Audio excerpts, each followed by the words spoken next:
శ్రీ గురుభ్యో నమః. 2024 డిసెంబర్ 1వ తేదీ ఆదివారంతో ప్రారంభమై 10వ తేదీ మంగళవారంతో అంతమయ్యేటువంటి డిసెంబర్ నెల తొలి 10 రోజులలో వృషభ రాశిలో జన్మించిన జాతకులకి ఫలితాలు, సూచనలు, సలహాలు క్లుప్తంగా 3 పాయింట్లలో తెలియజేయబోతున్నాను. ఇక మీ రాశికి అధిపతి ఎవరో తెలుసు కదా, వృషభ రాశికి అధిపతి శుక్రుడు. కనుక ఈ అధిపతి శుక్రుడు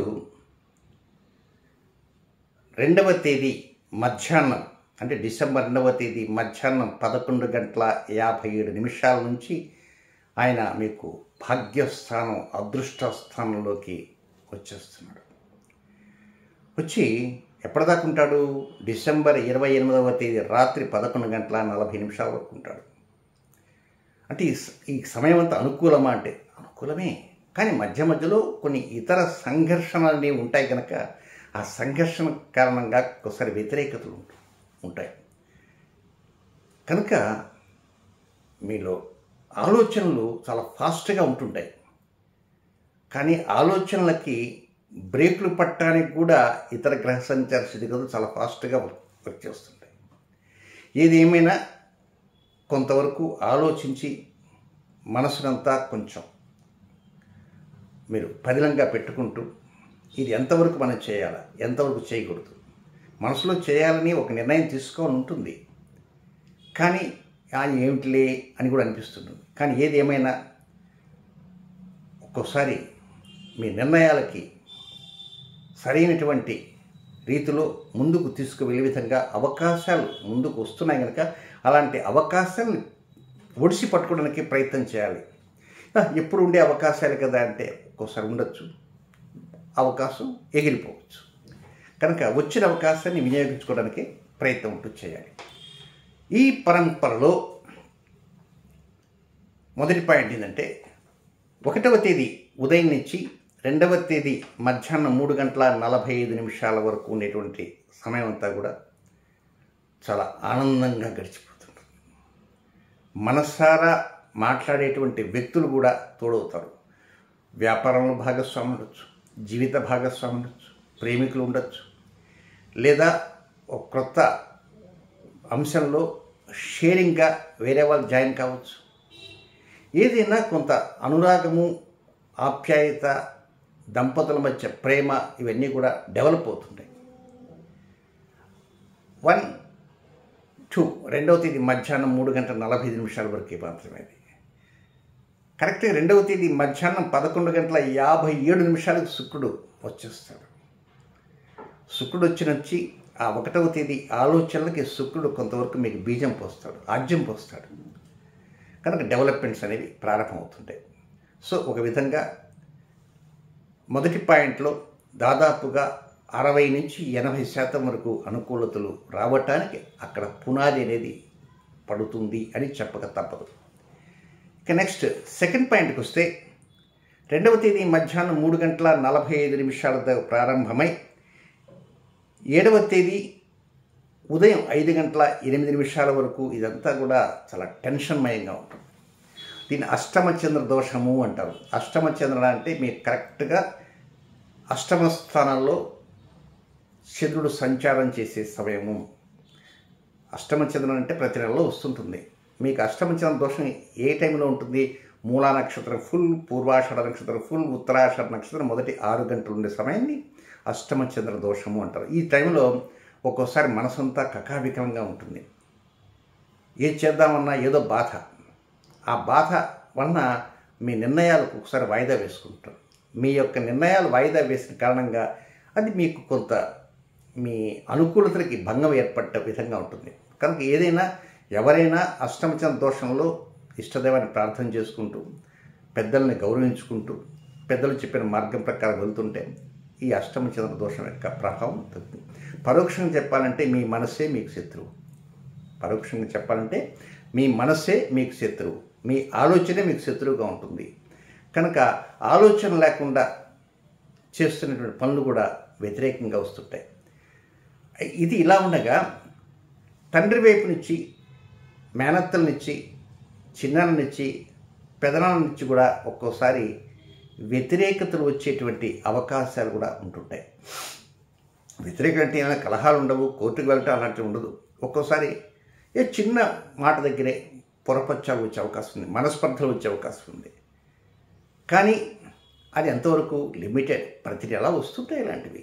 ఇది షరాబ్ మామూలే. అయ్యో ఇవి ఎలా వస్తాయి, నాన్నగారితో వస్తాయేమో, పెదనాన్నతో వస్తాయేమో, చిన్నాన్నతో వస్తాయేమో. కనుక ఇది రావటమే కాదు, మీరు గమనించవలసింది అంటే ఒక్కోసారి వారు మంచి ఏదైనా నిర్ణయం చెప్పారనుకో, మీకు ఆ నిర్ణయం ఇష్టం, బ్రహ్మాండంగా ఉందండి నాన్నగారు మీరు చెప్పే నిర్ణయమా చాలా బాగుంది. అదే మేనత్త చెప్పింది అనుకో, అత్తయ్య అసలు ఈ ఐడియా ఎలా వచ్చింది, మాకు రాలేదే. మీకు సేమిరా ఆ ఐడియా ఇష్టం ఉండదు, పీకల దాకా కోపం ఉంటుంది, గుర్రుగా ఉంటారు. కానీ ఏదో పనికిమాల ఐడియా ఇట్లాంటి ఐడియాలు వస్తుంటాయి అని అనకూడదు. అబ్బాబ్బాబ్బా నిజంగా ఐడియా కనుక నాకు రాలేదని బాధపడుతున్నా, మీకు వచ్చింది ఎంత గొప్ప ఐడియా. ఆ మాట అన్నందువల్ల ముత్యాలని రాలిపోగా అంతే. ఒక్కోసారి లోపల పీకల దాకా కోపం ఉన్నప్పటికి కూడా అవతల వాళ్ళు గ్రహిస్తారు, ఇది బొడ్డు దగ్గర నుంచి వచ్చిందా, ఇక్కడి నుంచి వచ్చే సంగతి అవతల వాళ్ళు అబ్జర్వ్ చేస్తారు. చేసినా కూడా దాన్ని కవర్ చేసేటువంటి శక్తి సామర్థ్యాలు కూడా మీకు ఉంటాయన్నమాట. ఆ విధంగా రెండవ పాయింట్ అంతా గడిచిపోతుంది. ఒక్కోసారి రెండవ పాయింట్ కొంత అనుకూలంగా లేకపోయినప్పటికి కూడా, ప్రశాంతంగా లేకపోయినప్పటికీ, మానసికంగా ఉత్సాహభరితంగా లేకపోయినప్పటికీ గడిచిపోతుంటుంది. ఇక నెక్స్ట్ మూడవ పాయింట్కి వస్తే, ఈ మూడవ పాయింట్ సూపర్ టాప్. 7వ తేదీ ఉదయం 5:08 ప్రారంభమై 10వ తేదీ అర్ధరాత్రి వరకు ఉండేటువంటి సమయం అంతా కూడా ఇది కమాండింగ్ పొజిషన్లో ఉంటుంది. డెవలప్మెంట్స్ 50% అనుకూలంగా ఉండొచ్చేమో అనుకుంటే అది దాదాపుగా 84% వరకు అనుకూలం వస్తుంది. ఫలాని వ్యక్తిని మనం మీట్ కాగలమా, ఫలానే మినిస్టర్ గారి దగ్గర వెళ్ళగలమా అనుకుంటే ఆ మినిస్టర్ గారే సమయానికి మీకు ఎదురు కావచ్చు. వెతకపోయిన తీగ కాలికి తగిలిందంటారే అది సంగతి. అంటే మీకు 10వ స్థానంలో చంద్ర సంచారం, 11వ స్థానంలో చంద్ర సంచారం, లాభస్థానాలు కూడా అనుకూలం. చాలా వరకు డెవలప్మెంట్స్ అనేవి చక్కగా మీరు కోరుకున్న రీతిలో కోరుకున్నట్లుగా ఉంటుంటాయి. ఎవరు చేసుకున్న వాళ్ళకి చేసుకున్నంత మహాదేవ అనే మాట మనం వింటుంటాం. కనుక చాలా వరకు మీ వృత్తిలో, వ్యాపారంలో, డెవలప్మెంట్స్లో అనుకూలవుతుంది. సహ ఉద్యోగులతో చక్కగా ఉండాలి, పై బాస్తో చక్కగా ఉండాలి, లేదా మీరు చేసేటువంటి ఏదైతే స్వయం ఉపాధి రంగం ఉందో అక్కడ, అలాగే భాగస్వామ్యం అనుకో సహభాగస్తులతోటి అందరితో ఉండండి. ఎవరి ద్వారా మీకు లబ్ధి కనపడుతుంటుందో అలాంటి వ్యక్తులతో. టెక్నికల్గా ఉన్నారనుకో, టెక్నికల్ హెడ్ ఎవరో ఉంటారు, అలాంటి టెక్నికల్ హెడ్తో బాగా వరకు ఇంటర్నల్గా కొన్ని మీ లోపాలు ఉన్న ఆ లోపాలన్నీ కూడా పూడ్చుకునే విధంగా ఉండాలి. కనుక ఏది ఏమైనా 7వ తేదీ ఉదయం 5:08 నుంచి 7, 8, 9, 10 4 days జోష్గా బండి ముందుకు వెళ్తూ ఉంటుంది. చాలా ఆనందంగా పరిస్థితులు అంటూ ఉంటాయి. చాలా అబ్జర్వ్ చేస్తున్నారు, లోపాలు ఎక్కడెక్కడ ఉన్నాయని కూడా గమనిస్తున్నారు, ఎదుటి వారిలో లోపాలను గమనిస్తున్నారు. కానీ కామ్గా ఉండి చెప్పకూడదు అనే నిర్ణయానికి ఉండాలి తప్ప ముఖం మీద చెప్తే మాత్రం ఆ ఇంటి మీద కాకి ఇంటి మీద వాలదు. ఆ సంగతి మాత్రం మీకు ఒక్కోసారి గుర్తురాదు. పొరపాటు ఏదో సడన్గా ఒక మాట వదిలేస్తారు. వదిలిన తర్వాత వాళ్ళు విన్నాను ఏమిటి అన్న, మీ విషయం కాదు వేరే వాళ్ళ విషయం గుర్తొచ్చి అని ఏదో కవర్ చేయడానికి ప్రయత్నం చేయండి. ఇక నెక్స్ట్ ఈ సమయంలో వ్యతిరేక నక్షత్రాలు కొంత సమయాలు ఉన్నాయి. ఏ నక్షత్రం అంటే కృత్తికా నక్షత్రం 2, 3, 4 పాదాల్లో జన్మించిన జాతకులకి 1వ తేదీ ఆదివారం మధ్యాహ్నం 2:24 నుంచి 2వ తేదీ సోమవారం మధ్యాహ్నం 3:45 వరకు. ఇందాక మన పాయింట్ బాగా ఉందని చెప్పాను కదా, మరి ఇది ఏంటంటే క్రొత్త కార్యక్రమాలకి ప్రారంభం చేయకూడదు. రొటీన్ కార్యక్రమం మాత్రం చక్కగా చేసుకోవచ్చు. ఏదైనా ప్రారంభం చేయాలి, అలాంటి ఏదైనా పర్చేజ్ చేయాలా, అలాంటి వాటికి మాత్రం ఈ సమయం పనికిరాదు. మిగతా వాటికి చక్కగా రొటీన్ కార్యక్రమం చేసుకోవచ్చు. నెక్స్ట్ రోహిణి నక్షత్రంలో జన్మించినటువంటి జాతకులకి 2వ తేదీ సోమవారం మధ్యాహ్నం 3:45 నుంచి 3వ తేదీ మంగళవారం సాయంత్రం 4:42 వరకు వారికి కూడా అనుకూలమైన సమయం కాదు. రోహిణి వారికి రొటీన్ కార్యక్రమం చక్కగా చేసుకోవచ్చు. మృగశిర నక్షత్రం 1, 2 పాదాల్లో జన్మించిన వృషభ రాశి జాతకులకి 3వ తేదీ మధ్యాహ్నం 3 గంటల మూడవ తేదీ మంగళవారం సాయంత్రం 4 గంటల 47 నిమిషాల నుంచి 4వ తేదీ సాయంత్రం 5 గంటల 15 నిమిషాల వరకు ఈ మృగశిర మొదటి 2 పాదాల వారికి కూడా అనుకూలమైనటువంటి సమయం కాదు. ఆ సమయంలో రొటీన్ కార్యక్రమం చేసుకోవచ్చు. క్రొత్త కార్యక్రమం శ్రీకారం చూడదామని, కొత్త కొనుగోలు చేద్దామని, లేక బంగారు ఆభరణాలు ఏదైనా కొందామని ఇలాంటి వాటికి మాత్రం వెళ్ళకూడదు. మిగతా కార్యక్రమాన్ని చక్కగా చేసుకోవచ్చు. ఇది ఇక చివరిగా చిన్న గమనిక ఏంటంటే, డిసెంబర్ మొదటి వారంలో నేను తిరుపతిలో ఉంటానని చెప్పాను కదా, ఆల్రెడీ 2 రోజులు ఉంటానని.